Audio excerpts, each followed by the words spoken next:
Hey everybody, it's Pete A. Turner, executive producer and host of the Break It Down Show. We've got a fantastic episode today, so let me just give you a little bit of background. When we met Greg Hurwitz, who we met through Billy Ray, Greg said, hey, I want you to talk to a guy named Joe Musselman down in San Diego. He does veteran transition.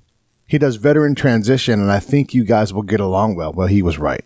Turns out Greg was really smart. Joe Musselman is our guest today, and you just gotta love Joe when you meet him. He's one of those people that's high energy, big ideas, and doesn't let obstacles get in his way. Even if they're social obstacles, money obstacles, he just blasts right through them. Joe was almost a SEAL. His body just couldn't withstand the challenges, and that happens. It's not because he was too weak or wasn't tough enough or wasn't smart enough. He had all those things.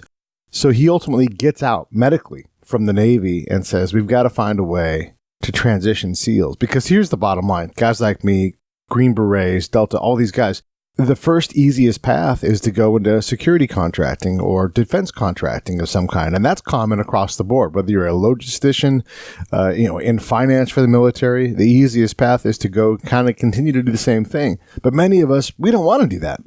I knew for me, 2012, when I left Afghanistan, I was pretty much done with all of that stuff. I wanted to do something bigger and different, and here we are today. But the path, oh my goodness, was super hard. Several years ago, Joe started the Honor Foundation, and they started helping SEALs, one, discover who they were and who they needed to be, and then help them build the path to get there. And it's just remarkable the success they've had. He's not only built a self-sustaining nonprofit that transitions SEALs and other special operators, and it's an organization you can apply to. Like, let's say you're an EOD tech, you can apply and they'll consider your case, and oftentimes you get in. So he gets this not only to the point of self-sustainment, but also hires a CEO to run the thing. And it is a marvel, and it's such a model for doing things right for the military in transition. Because listen, let's be honest, when you get out, well, you'll hear each of us tell our tale about going through TAP. It's not all that inspiring, but what Joe does is inspiring. Hey, you know what else is inspiring? When you support the Break It Down Show, new shirts up on the website, that would be great.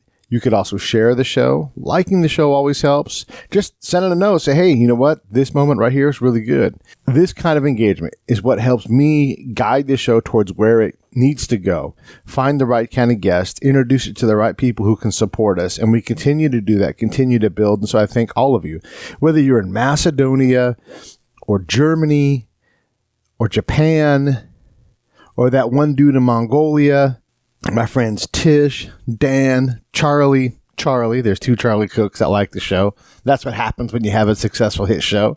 All my people in Benicia, all my people in Southern California, all my friends up in Washington who I just found out started listening. They're like, dude, we're listening to your show. Oh my God, thank you for doing that. All of you guys are doing great. Just all I can ask is to keep doing what you're doing. And if you can, share the show a little more, because that certainly is helpful. Hey, one more thing, savethebrave.org. We're getting ready to do some really big things in 2020. I know everybody always says that, but truly there's some really big things coming out.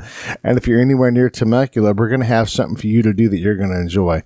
Hey, I appreciate all of you guys. I'm very thankful, and I wish all of you a happy holiday season. Here comes Joe Musselman. You are going to love him. Lions Rock Productions.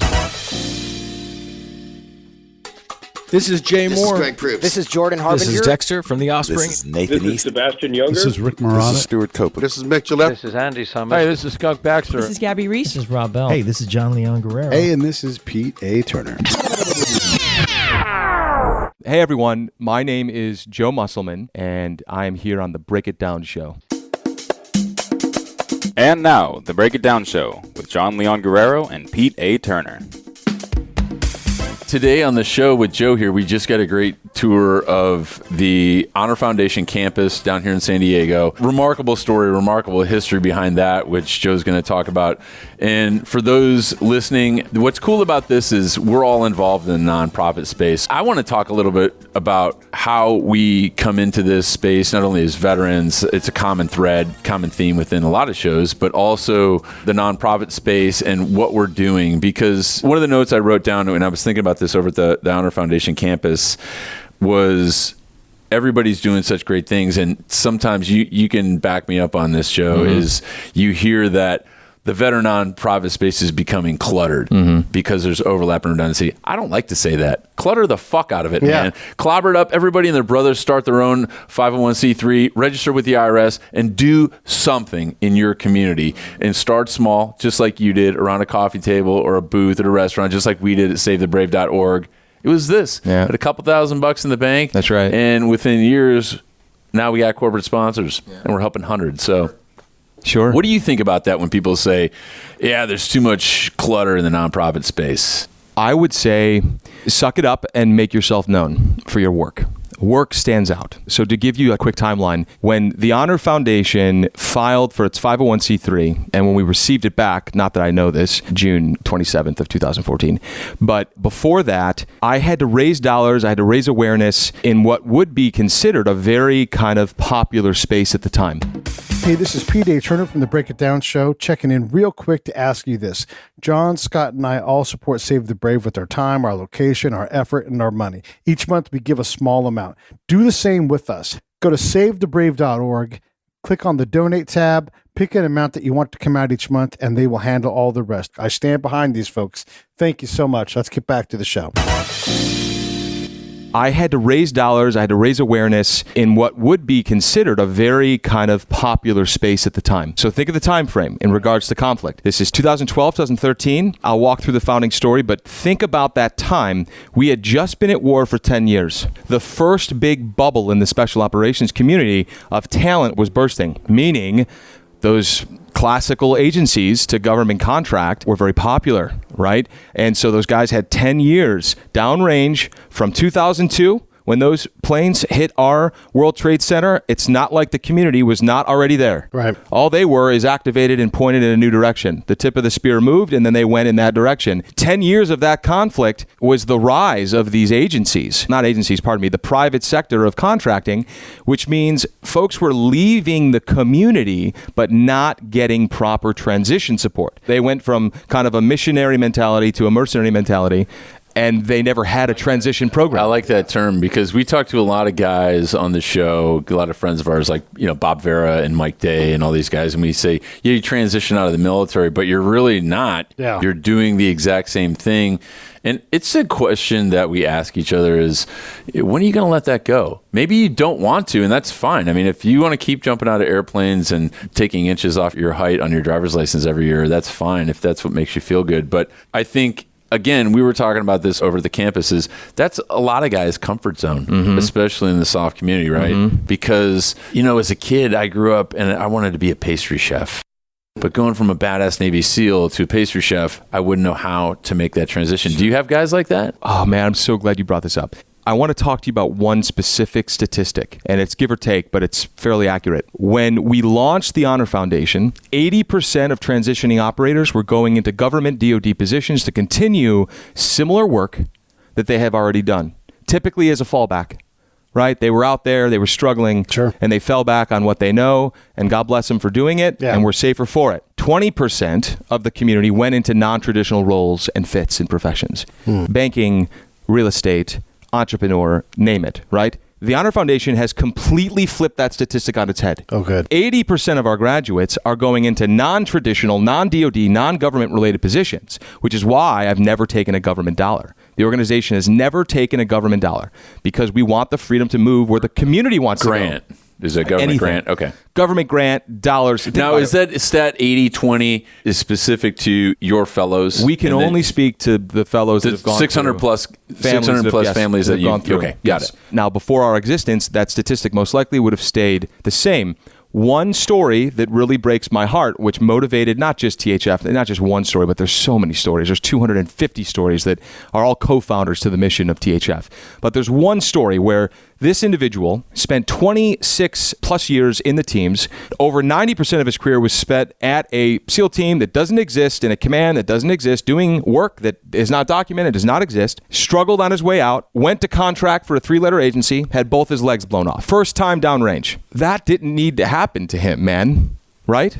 That did not need to happen to him, but it did. Hearing these stories and getting emotional about it and getting to know him and his family, and of course, 6 months, he's snowboarding with his family, crushing life as usual. But like... So not the kind of guy you'd want to employ in a high-end thing because he's relentless. Just relentless, man. Relentless. And if you met this guy, you'd see him walking down the street, you would think, hey, there's a general-looking guy, casual, 5 foot nothing, 100 and something nothing, and yet he's one of the hardest dudes on this planet. But he didn't have to have both his legs blown off with his daughters and his wife at the bedside. He should have been properly transitioned.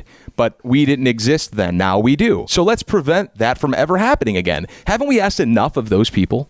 Frankly, that's a very philosophical question. Is when you get a guy, you really force them into that career path if you haven't transitioned them properly. And that's right. And let's at least let them have options. Let's get some opinions around the table, too, as far as, I retired 24 years in the Marine Corps, both enlisted and commissioned. You were in the Navy, Special Forces programs. Pete was a spy. Yep. So each of us have different levels when we transitioned out. And I'll share mine first. I had hit that point. It's a week-long course. Just for the listeners who don't know, it's called TAPS, Transition Assistance Program Services. And it's a week-long. You show up. It's from 08 to 1600, like 4 o'clock in the afternoon for the civilian listeners. And then they give you a litany of classes, how to build a resume, how to create your LinkedIn profile, really all of the shit that means nothing. Yeah, because it works for a spy to put stuff on a resume. Yeah. And to build a LinkedIn public profile as a spy. Makes sense. Absolutely. Right. Yeah, it's my biggest heartburn with that, and we were talking about this earlier, is the people that they put in front of all of these veterans are people that are hired by the government, they're DoD employees, who've probably got 0 to any experience in the private sector, and they don't talk about those non-traditional roles. That's right. They're giving you all these websites to Lockheed Martin, BAE Systems, Boeing. Great. Again, they're filling their own funnel. Our own transitioning program sends guys into those roles where they're not really transitioning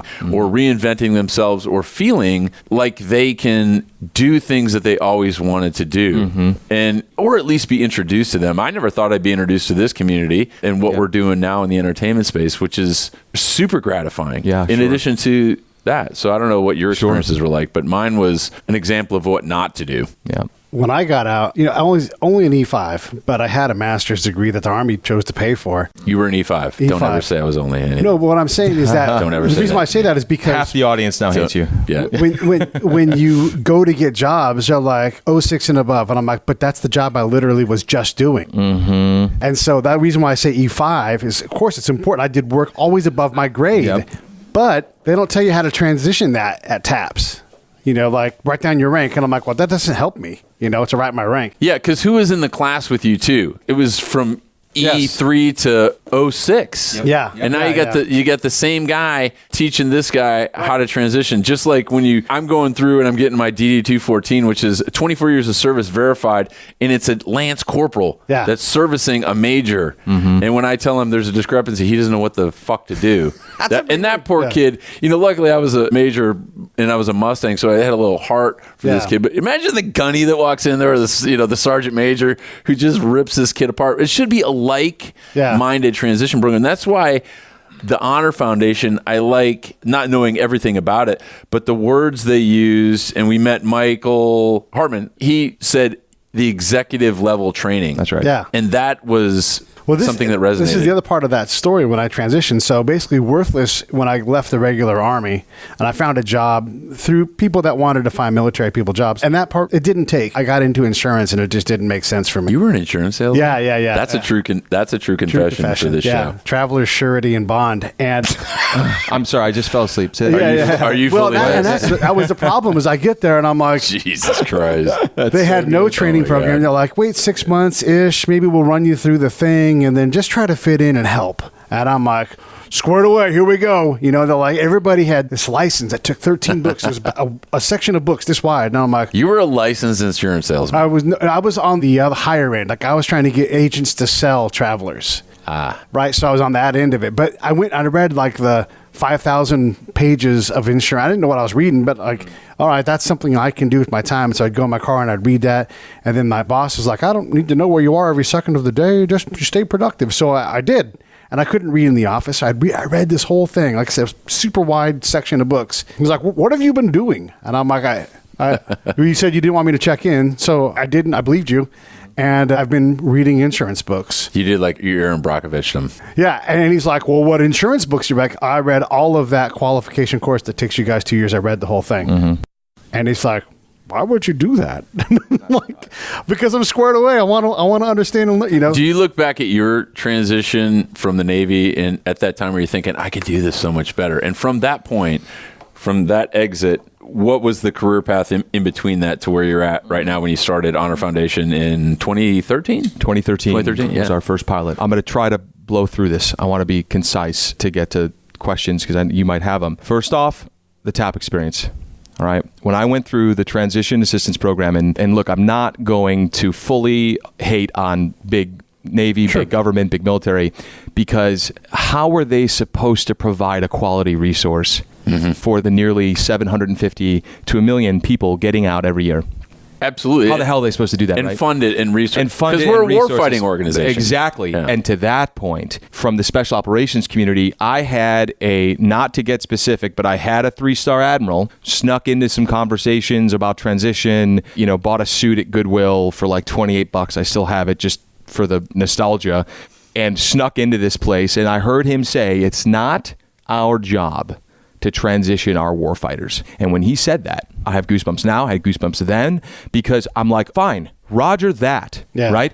That's all I needed to hear, because now I know you are the leadership trickles down, my friend. So if that is your mentality, then that is the whole community's mentality, which is an ancient mentality. If you look at how people retain talent in the tech sector, in the PE sector, it's like you want to give them so many opportunities to stay in, they never want to leave. Yeah. So when I heard that, I said, okay, I'm gonna go try this TAP thing out. This is a real story. This is a truth. They brought in a Waffle House manager to talk to them to our class about the private sector. And it was very much of an attitude like, someday you could be me, right? Waffle House general manager, franchise owner, come talk to us. Not like Waffle House corporate on the East No, Coast. no. We're talking like... Not like start your own Waffle House franchise. No. It was like general manager of like a chain of Waffle Houses. I thought he was like, that's the opening line. Like, this is stand-up, Where's right? the punchline? Like, where's the punchline?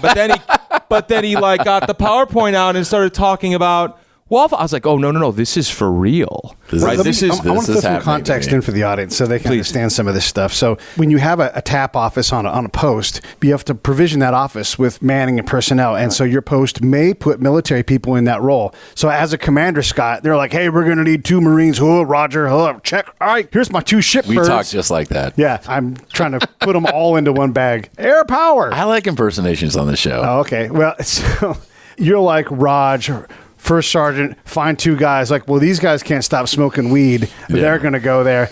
And then if they don't do that, they provision it with contractors. And then here's the ultimate goal of contracting is to put butts in seats. There is no throughput goal. Like, you get paid on how many butts are in seats. That's right. And the program is mandatory per installation. Yeah. That's right. So now I don't even know how many installations there are service branch wide, and then you've got a different smattering, and then it begs the question, what is the standardization process to make sure every single person coming... Because every installation, every command defaults to what big government provides, which is TAP. Yes. Yeah. And so what I noticed is, now mind you, I kept signing up for TAP over and over again. And I want to be clear, I was the 16th man in my family to join the military. I had an intention to become a SEAL.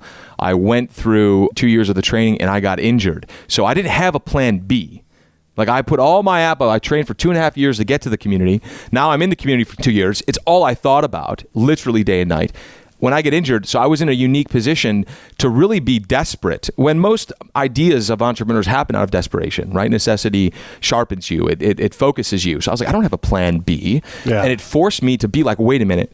I was just in a boot camp compartment with the lax player from UVA, with the dual biology chemistry major from UT. An Olympic swimmer was to my right from UNC.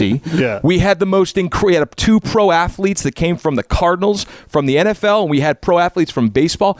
And I'm sitting in this tap class, and this is what those guys are going to get? Waffle House. Waffle House? You got to be kidding me. So selfishly, I'm thinking, my God, my best friends, Alex and John and Mark and all my buddies, they're going to sit through this? I don't think so, man. I don't think so. So then I really there was kind of an epiphany at that point. Oh, 100%. I'm like, this can't be it, right? I attended tap 12 times at 12 different installations to see what it was like. You should get a medal for that. A dozen. And then I went to... and then, I mean, with a this bunch was, of oak leaf clusters. this was the beginning of the real discovery of, oh my Lord. And then let's get back to the nonprofit sector. I went to and had conversations with about 36 different nonprofits, and that all had transitioning veterans in their charter. So I could easily search them in the San Diego area. And then I set a meeting with the executive director. I wanted to speak to someone in charge. And when I walked into some of these nonprofits, I would ask simple questions like, what's your mission? What are your values? What's your program statistics, right? We're talking, what's your process? Can you tell me where the veterans are that are going through your transit? Oh, it's kind of this mentor thing. And then so you can't point to on a map and say that John Smith from Army, he's checked in with his mentor, he's accomplished this week of training, he's on to week 2, and now he's right here. You can't show me anywhere on that. All 36 of them could not do that. Again, epiphany number 2, right? When I got out of the Navy, interviewed 250 SEALs in 7 states in 6 months. Walked into their homes, walked and met them in coffee houses, and I specifically chose, by recommendation of the community, I did like 100 resumes for operators as I was transitioning out.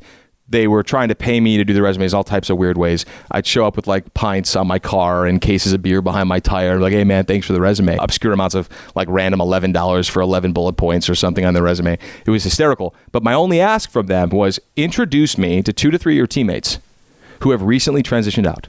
I compiled the list. I'm no social scientist, but let's break them up evenly. Enlisted officer.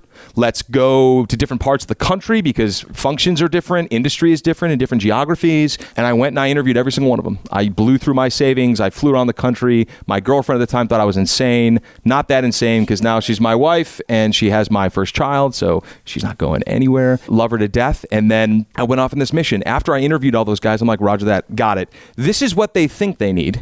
Right? What they wish they would have had. And then through that realization, I also realized what they didn't know they needed. Right? Which is that big self-discovery portion of the Honor Foundation, which lasts 6 weeks of understanding your why statement, your purpose in life, your cause, your purpose, your belief. My why is to light fires so others may see. If I don't do jobs that allow me to do that, I'm not fulfilled. And it's the same with the community. Great example of that, and you don't need to drop names, but when you're talking about, you called it a commission, which is not a monetary thing, but we walk in and within the first 10 minutes, Joe whips out his cell phone and he says, hey, you got to see this. And it wasn't some random meme. It was a legitimate text from... an email. An email. From one of our fellows who got a job for $186,000. And then immediately in the subject, it wrote hired, and then with a little plus sign, and then it said ask. And then he wants to hire our fellows right back. Do you think this community is not going to turn around and help each other like they've always done? So those are absolutely things that they don't teach you at the traditional military version of the TAP, where you've got an organization like the Honor Foundation, which again, so how does this crazy network bring us all together? So we're up in Hollywood with Greg Hurwitz, awesome author of, Orphan X, and he drops your name. That's how we know each other for all the listeners. Random, most obscure connection, but that's the beauty of the Break It Down show too, is connecting people and it's sharing these stories. It's 90 miles to the Hollywood Hills and Greg's big fancy swanky house. Yeah, that's right. Yeah, it's a long way away, but it's 2 seconds. We had a call scheduled for 20 minutes, lasted nearly 2 hours. That's how it always goes. I'm ignoring calls that are coming in because everything he was saying was resonating with me and everything I was saying was resonating with him. And it's a big deal to connect people in this community post their service. Community post the community. It's rare too that at least the circles we operate in, when one of us vouches for someone else, you take that call. Yeah. I don't think there's ever been anyone that's come across my interaction with the show in the last several years that I would say no to. I mean, that just doesn't happen because we don't drop names. We share friends. Yeah. And I think that's kind of cool. And I think it all plays into part too of, we're kind of talking a lot, it's a hybrid of the nonprofit and transition, but it was interesting, again, talking to Michael, is getting some information about what it is exactly you do. So you talk about 1 week of TAPS. Basically, you're going to get about maybe 35 hours of a random smattering of transition as you exit the military. And a lot of PowerPoint. By the way, again, that's the same TAP for a guy that did 4 years as a sergeant or a major that did 24 years. Sure. So you are providing over 72 hours to your fellows twice a year right now, in-house residents, and then the online. Talk about how that how the program evolved. And I actually have a map of our bridge underneath my couch over there. That's where I keep my favorite things Right? too. Under No the joke. couch. Like I said, we don't want to know what's under your couch. Yeah, exactly. Great question. Back to, I wanted the Honor Foundation to become a continuation of a familiar process that the community could know and understand. So how does it work in the teams? Now, mind you, I didn't know any of this. I have hundreds of co-founders. They're all eventually listening. Steve, Jimmy, Tom, Bob, all of you all, the 06s and the E9s that made those, the Master Chiefs, the Force Master Chiefs that helped connect me.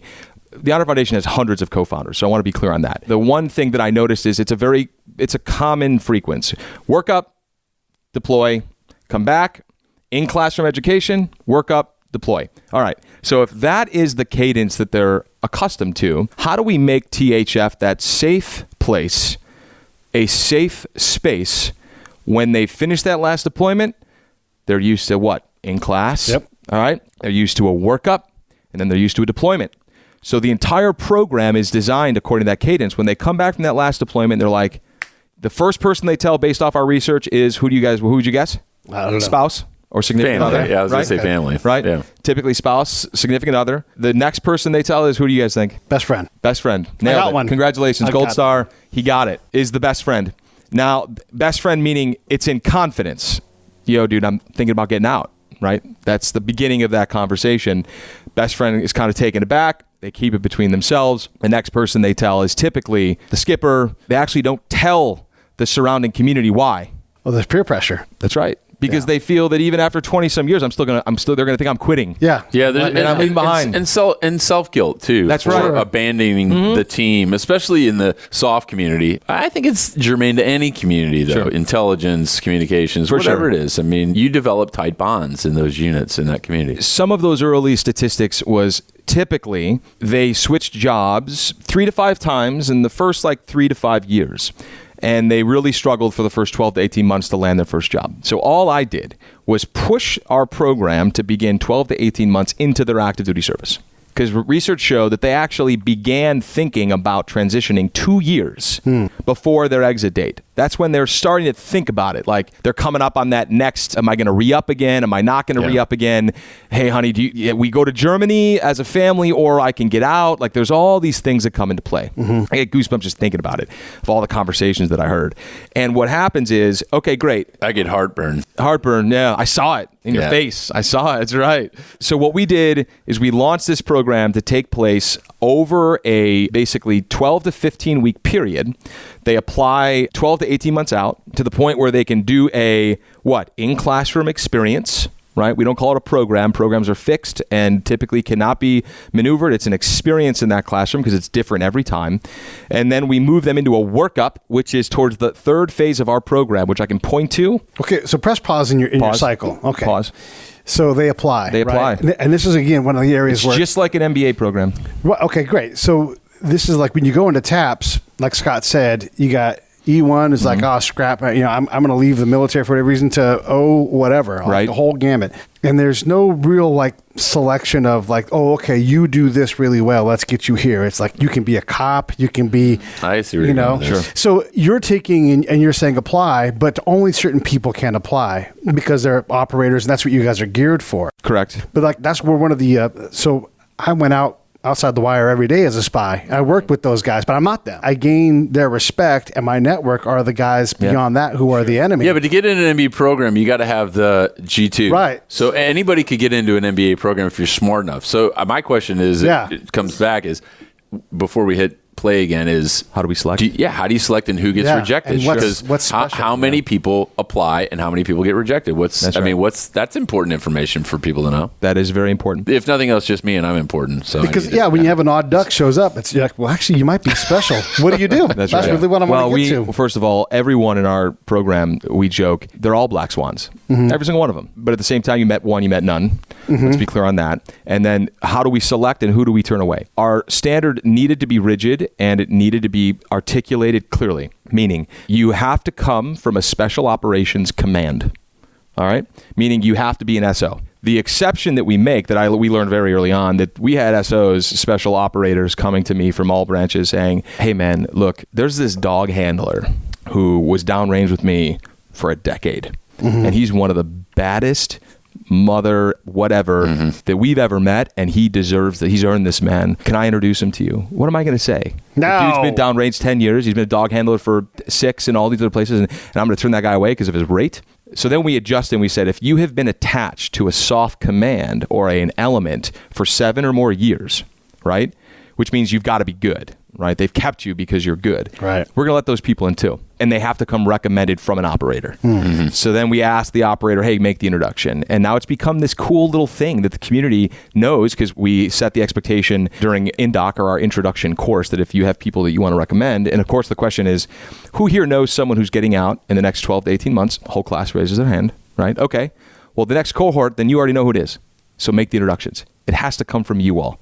We don't do recruiting. We do commercials. Do they get a certificate? Absolutely. That'd be great. Leverage like, we will mail you your certificate when you give us the name. Yeah. Oh, trust me. That's if what I would- if our senior director of programs is listening, Joe Yeah. Lara, he will laugh at that comment because we have tried all types of carrots. This community does not do well with dangling carrots. It doesn't matter. And if they feel like they're Yeah. chasing after a dangling carrot, they'll make a point to not do it. But to your point, we are 100% recommendation. Yeah. Okay. It comes from fellows. That's a challenge too, is keeping the throughput sustained so you can continue to do what you're doing. So And that's straight yeah. reputation based, right? Yeah, We want to absolutely. create evangelists, not just customers or clients. The statistics are great, the transition, the salary rates, but the testimonials, That's right. Yep. like anything in any business or any product or any nonprofit, the testimonials have to be there. That's right. These guys that say, you know what, Joe Musselman knows his shit. And Yep. he wasn't attached to a soft command for That's 7 right. years, Yeah. but he knows that this is the metric for success. You just outlined all my insecurities. the Like first 3 candles in your years. church. Oh, Like, well, yeah. First 3 years, it's like Yeah. that's all I was trying to focus on is I'm only here to serve you guys. I'm not trying to benefit. I'm not profiteering off the brand. Like that goes into another thing about nonprofits.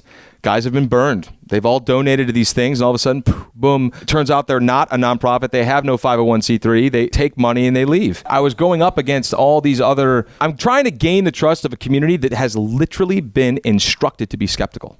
especially from Instructed to be especially skeptical. from outsiders. That's right. I was a Buds medical drop. Yeah, you E3. don't- How the hell? Yeah, you don't want to be that guy. Like, You know what I mean? Yeah, Like- yeah, man. You're just like everyone else. Like, I was gonna join the Marines, but ellipsis. Right, Like, yeah, right. fuck off. Like, Right. yeah, you're a dime a dozen, but you're doing it. You're Yeah. showing up. There's now a physical space that was donated to you, and I loved it when we rolled into the campus too. And you were telling the story about, it's this guy. Yeah, he's going to give us this space. It was really raw, and the first thing you said was like, "Don't be fucking with me, man." Yeah, man. Don't play with my emotions because like that. Yeah, because Right? and that happens a lot. But in this It does. space, let's talk about that for people that aren't familiar with nonprofits, because Sure. it's the whole. You got to kiss a lot of frogs before Yep. you find the prince. Yep. I mean, how many Sure. times? 6 years you guys been doing this. SaveTheBrave.org has been doing it for 5 years, and everybody has those stories. Oh, yeah. Let's talk about that for a little bit, Sure. because I think there's some stark reality in that to the public that don't deal in this. I agree. Yeah, I agree. So first, if I could Give try me a to- good story. Yeah, give me a good story. let me try to break this down. The story is after I learned what the community needed and what they didn't know they needed to make our program right, after the 250 interviews, I interviewed 151 Fortune 500 companies at the C-suite level or decision-making level, or the founder and CEO, and asked them, well, what are you doing for vets? Like, what's going on? Is it an actual program? Do you have a process? Like, how do you recruit? Oh, it's always a part of our diversity and inclusion initiative. And in some cases, I would say that 75% of the companies I interviewed about their programs were full of shit. Yeah.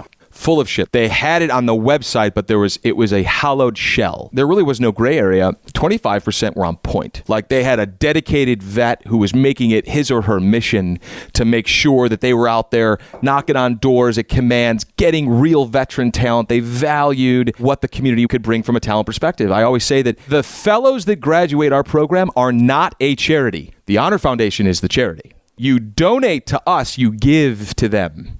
There's a big difference. And so from my stories of like raising money, I go to New York because that's it. We go to New York. Let's go raise money. I'm getting some meetings set up and I'm walking into a lot of bankers and financiers and managing directors and VPs and fancy titles. This is a point you can't just blow past, though, because you said, I went and had 151 conversations with C-suite level people. That doesn't happen normally. There's something in that part you have to explain, like, how did you do that? Because that can take you 5 years. Yeah, I did it in 6 months. Okay, so how? I asked a red team leader from the command that doesn't exist to walk me through when they drop in an area and they know no one.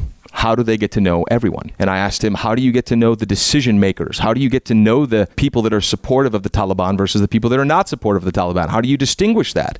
How do you find the real influencers, right? Great book by James, of course, I can't remember his last name. It's a book called Legacy, James Kerr. And he talks about some leaders of different athletic teams who they weren't the captains. They weren't the ones who had the influence. Mm-hmm. It was the back midfielder who didn't show up at the White House because she had to do laundry for her kids. Like that was legitimately her reason. I've been going hard for a season. We just won a World Cup. Like I got shit to do with my family. Enjoy tell them I say hi, but I'm going to stay home. It was that person who carried all the weight, not the captains. Mm-hmm. So thinking about looking at taking that soft mentality of Six is going to drop in. We have to canvas this area, figure out who the influences are, because it's not always the headpiece. It's not always the people that are in front. It's leadership is not authority. It's respect from the internal organization. So I started to canvas the Fortune 500 that way and talk to people like, hey, who's the real leader in your organization? Sometimes it was the CEO, sometimes it wasn't. Sometimes it was this VP that had been there for 40 years that everyone respects. It's this one organization where I walked in the door and I got to meet this woman after she was celebrating her 75th work anniversary at this company. Wow. Jesus. Let's be clear on that. Her 75th work anniversary, the CEO brought her the cake. Like it was this big, she's the influencer. Yeah. I want to talk to her. Yeah. Thank you, CEO. I'll meet with you next, but I'm going to talk to her first. And that's exactly how I did it across the Fortune 5. Developed great relationships with all these people, right? I learned a ton. And then moving into that next year, this was all in 2012, 2013, launched our pilot in 2013 with all this knowledge, right? So that's the backstory to those interviews, which informed me about, it turns out that a bridge needs to be built. The private sector has no idea how to think, act, feel, and communicate towards the soft community. No idea. Can't knock on SOCOM's door and say, hey, at the time, Admiral McRaven, we'd love to recruit your top people into the Fortune 500. That's what Israel does. And they can't keep their operators more than 5 to 7 years because companies are pulling them out left and right.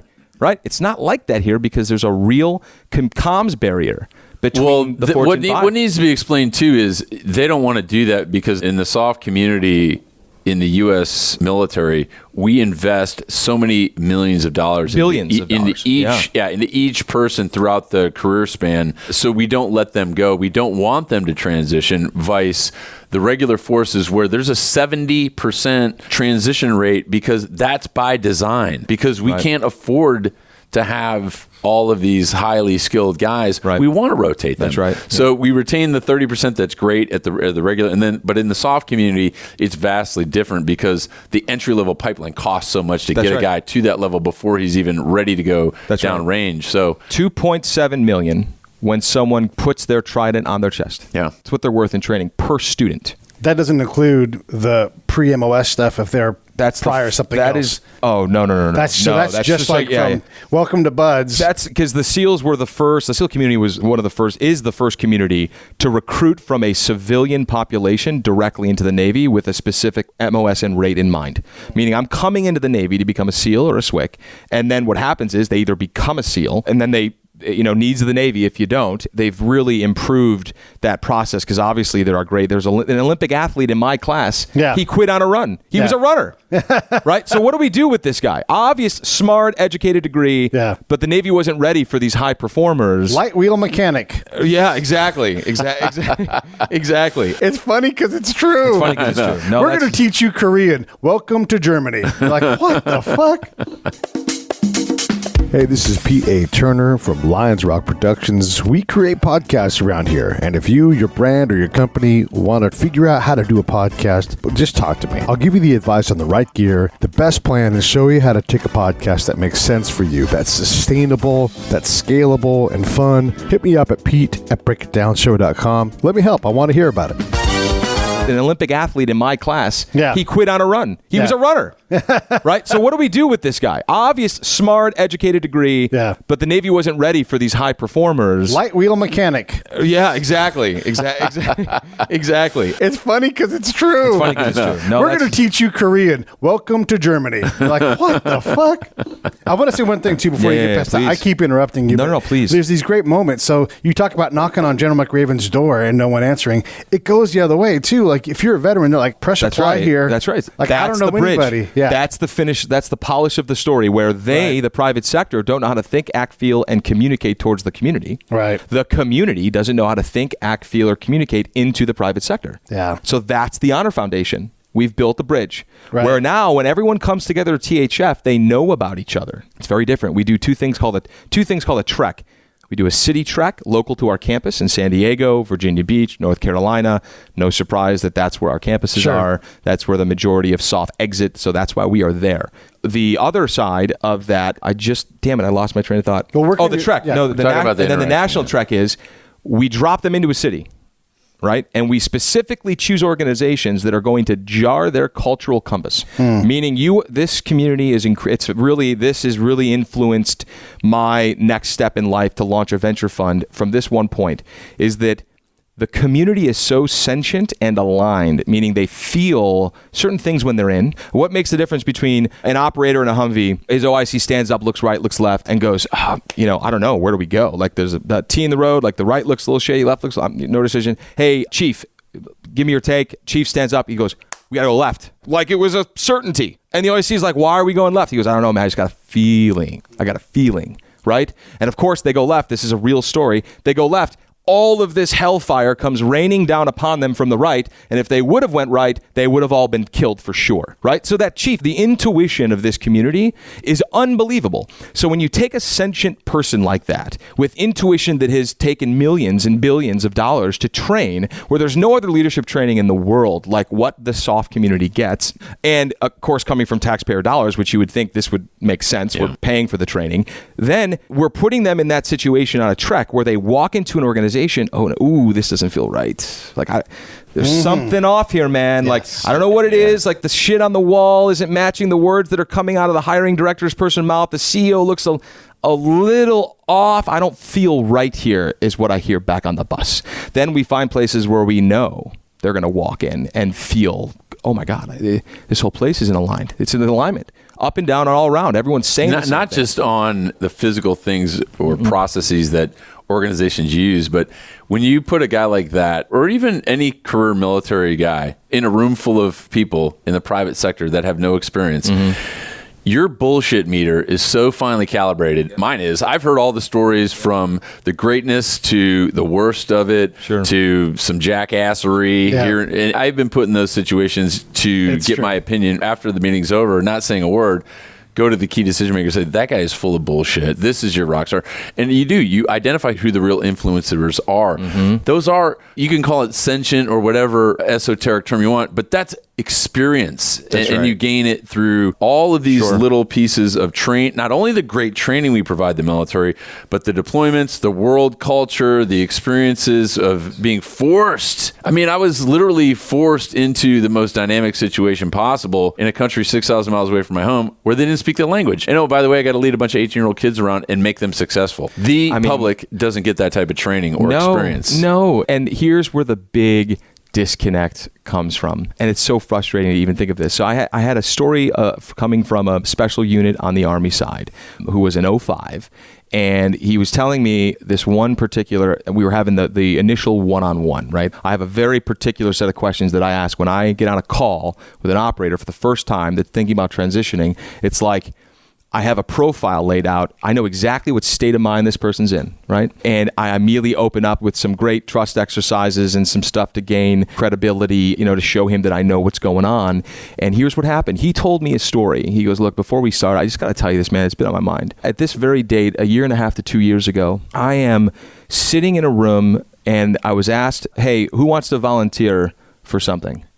Right in the room, and of course, 3 people, raise their hand. The rest of us were like, no, I'm not falling into this trap. Like the old, hey, who wants to volunteer for something? And 3 guys like hesitantly raised their hand. Officers and enlisted both, right? Yeah. And then the guy walked right up to those 3 people, handed them 3 straws, and said, "All right, draw." He drew the short straw. All right, Commander, come with me. Here's what happened. They needed someone to negotiate a peace treaty ceasefire between the Turks and the Kurds. Yeah. And both said that we need a middle person that spoke both languages that would be neutral.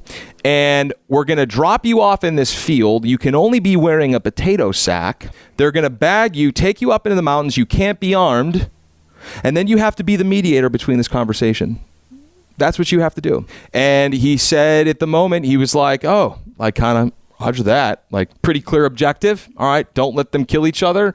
I have no weapon. I'm going to be in a potato sack, naked, into the mountains, and then they're going to whip it off, and I'm going to be sitting here with the Turks and the Kurds negotiating a ceasefire. He goes, Joe, I feel more comfortable doing that. Amen.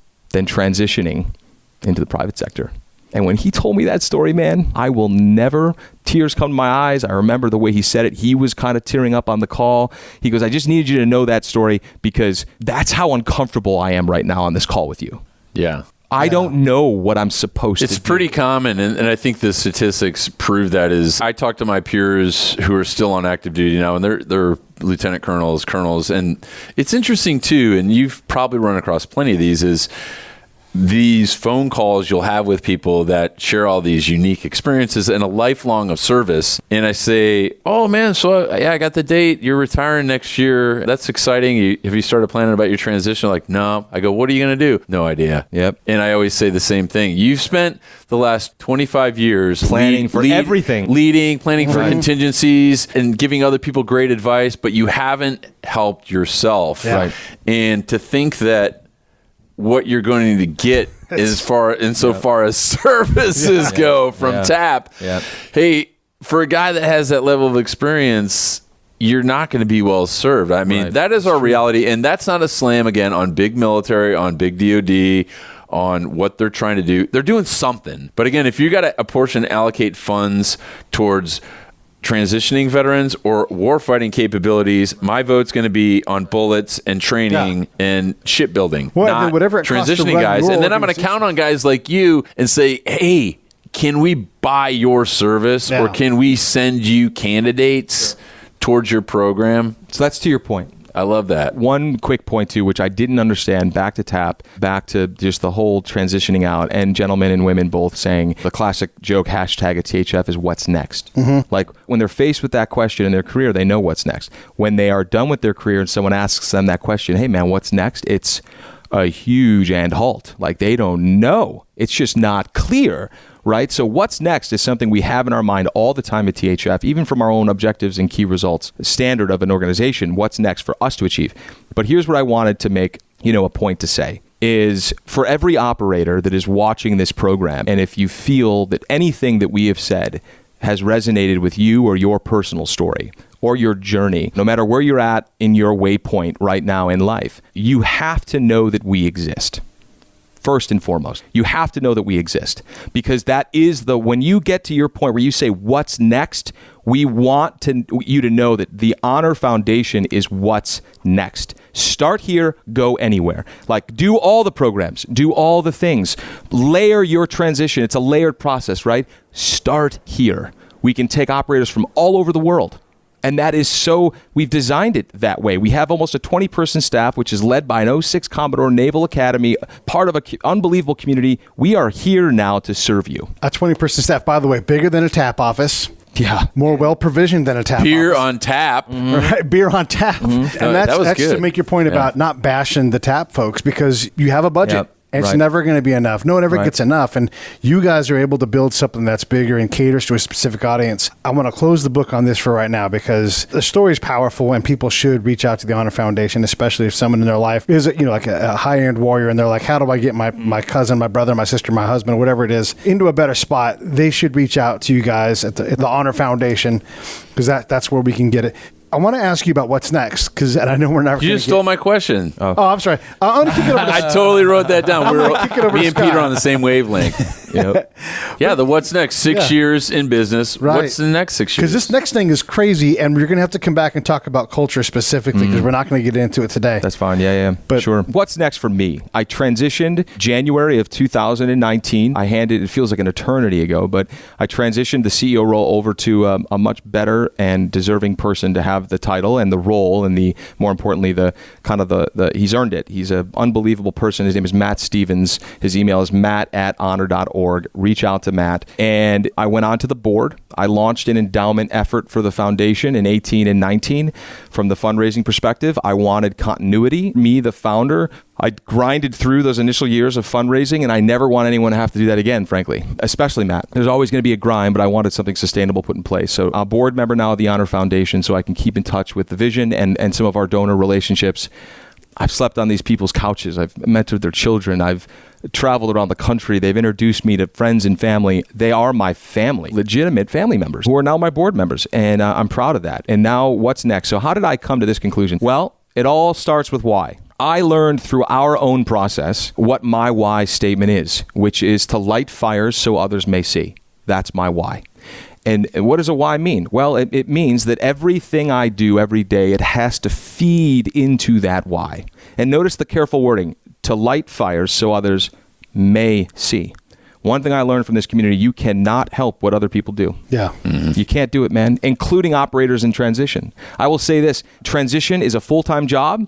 Getting out is a full-time job. Finding your next adventure is work. Finding the work you love to do is the hardest work on this planet. And I hear it all the time from guys in the program. I already had my dream job. What am I supposed to do now? Well, you can't duplicate that, but you can replicate it. That's great. Right? Yeah. The same line, what did you want to be when you were a kid? Well, I want to be a soldier. Great, you've done that for 30 years. done. What Now- was choice 2? What's next? Right? Well, to that point, I thought back and I drew this massive whiteboard exercise that looked like a scene out of like John Nash. There's an exercise, and when you discover your why, you create this line in your life that's a chronological line, and you put all the meaningful stories that have impacted you either emotionally in a positive way, which are above the equator, or emotionally in a negative way, and you never want to relive them again, which are below the equator, right? I had hundreds of dots, and I put numbers on it, and I went home and found and pictures, because I'm audiovisual. So I wanted to see the picture of me at 7 years old, a couple of months after I just experienced something traumatic as a child, and then at 10, photo with me with my poppy, my grandfather, after he passed out in the backyard of a heart attack, and Boy Scouts and the whole thing, like all the emotions throughout my whole life. And when did I find joy? When was I fulfilled? When did I lose track of time? What was I doing in those specific moments? And it all came to the founding story of THF, which was I was sitting in a classroom for 6 months launching a pilot with 10 enlisted and 10 officers from the SEAL community. And my God, they would get there at 4. I'd run in with food from Costco and sandwiches. And now we've got like silver trays and catering and all this stuff for the guys. Let's go back to the startup days of me throwing a big salad and a couple of wraps for the dudes to eat when they got there. And we would just, like, the content was the title of the class, and all of a sudden we're just in it. We're talking about things that matter. We're going deep. Yeah. We're going into the soul, the gut of Yes. things. And it wasn't, we're there to talk about project management. Next thing you know, we're talking about, hey man, like I'm running on the rooftops in Kandahar, chasing some terrorist down who's 17 years old. I feel my hips going. I feel my body going. I feel this is a 47-year-old, bad man, Master Chief, something running on the rooftop. He's like, I just can't do this anymore, man. Yeah, it's a young man's game for sure. I just can't do this anymore. And those stories happened, right? So I was thinking to myself, okay, that was the most joyful time of my life. 10 and 10. I'll never forget it. Whiteboards were filled in all the classrooms. We never stuck to an agenda. It was classic whiteboarding. You guys teach me what I should be giving you as an experience back to your teammates. You're the co-creators of this. You're the pilot, right? And I realized how much joy. I mean, I would come home to my girlfriend at the time and fiance, and she's like, what the hell were you doing? It's 1 a.m. I was like, sweetheart, oh my God, Master Chief Steve, XYZ. Like, we started talking about this. And I didn't even know that was a thing in the community. Like, and I'd come home at a 10 every single night. She's like, how are you this excited? Every single time you come home. That's a good feeling. Oh, it's the only feeling. It's what I want the whole world to feel. Yeah. Right? It really is. So thinking about what's next for me, and I went through this whole 3-week phase of desperation. I didn't sleep, coffee. I was angry, depressed, upside down, left, right. I gave something away that I loved, right? THF is something I loved deeply, and I gave it away. I would challenge anyone, if you want to go through something, you give something away that you love, that's the biggest challenge you'll face in your life. And I thought to myself, well, what other industry do I get that much fire from? And what do I have to even offer? I had all these random job offers, we're talking ridiculous salaries, man, at places like Google, and like high 6 figures. I'm like, I fell asleep while you were explaining to me what that job is. That brings me no joy. Right? You cannot chase a price tag. You cannot chase a salary. You will never be fulfilled, especially people who were born into a community of purpose. They won't feel it. So then I thought, okay, obviously I didn't get into it, but I went to New York, struck out fundraising, thought to myself, it's so saturated with vet orgs and everybody kind of has their purpose. I want to really create a new name for THF. I went to Silicon Valley. You know, people forget. They think it's all these granola, far left leaning people. And of course there's that. And then it's a large spectrum of political leanings in San Francisco. There really is. But go ahead and say it. But let's just say it. They're called venture capitalists. Yeah. All right.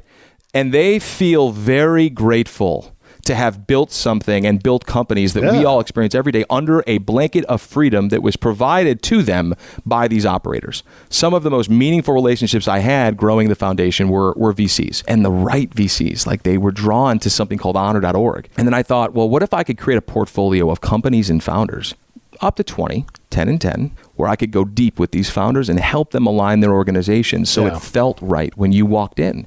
From a vision, mission, core values, guiding principles, ethos, perspective, aligned up, down, and all around, so they can at least give themselves as a company the right fighting chance to survive in such a competitive field and market that is a startup organization. Turns out I interviewed 100 founders in 2019, 100 VCs in the same process as THF, right? I just turned it around into the venture space, and I found a real need that a co-investment fund could be created to solve some real problems with founders and for VCs. And that's what drove me to kind of co-found in a partnership, Fathom.vc, which is a $100 million venture fund. We will make 20 investments over the investment period of 7 to 10 years, and I get to go deep and do deep work with founders the same way that I did deep work with those initial 20 SEALs and SOF. And maybe another time we can talk about the other stuff. Sure. But that's what's next for me. It's all goodness, man. Yeah. I mean, it is. It's all goodness. Helping our tribe, helping those that have served, and you don't need to serve 25 years or 5 years. I mean, I just can't wait it's all the same. I also can't wait to have these founders hire all the fellows. All of them. When that 5 years, when you get that first graduate and he gives a testimonial of the new guy and he reaches back out, that's where the love comes, man. It's all. And thank you both for your time. One of the things that Greg said in our show with Greg Hurwitz, and this was great, and you said it without saying it directly, is when you want to get something big done, you don't ask for money, don't ask for credit, and you don't ask for permission. You just get it done. You just get it done. That's right. You have to make a name for yourself by just doing. People want to find out more about the Honor Foundation. Sure. Where do they go? They need to go to honor.org, or you can reach out to me directly at joe@honor.org, matt@honor.org, and we will direct you in the right way. Think about it. It might be, this is the last thing I want to say about THF, to all the operators listening, it might be your first time approaching anything to do with transition. When you contact us, it'll be our 700th time having these conversations. So know that we have some value to add, and know that we have jumped massive trust barriers with your community. Do not hesitate. And if you feel uncomfortable, good. Then reach out to honor.org/apply. You can take it. Do it.